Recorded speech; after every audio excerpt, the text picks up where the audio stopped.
What's up, Steve from Stereo Steve's. Today we just wrapped up our stealth kit for the Porsche 911, and it's for laser shifters. It's a radar detector.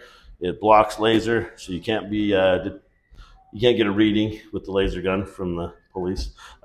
Anyways, this goes up in the front of the car. We remove the factory accent piece. We add this. It's an IR acrylic, so you're going to have a shifter that goes behind it, and it will let the light pass through that needs to jam the laser. And that goes in the front of the car. There's one for the left, one for the right.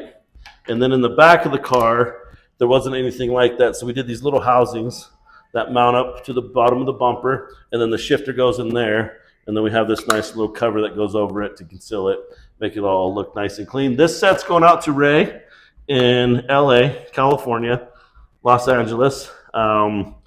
Congratulations, Ray. Thank you for ordering this kit. It's kind of new to us. We've never sold one, but he's the first one, and we appreciate your business and hope you enjoy your laser stealth kit. Thanks.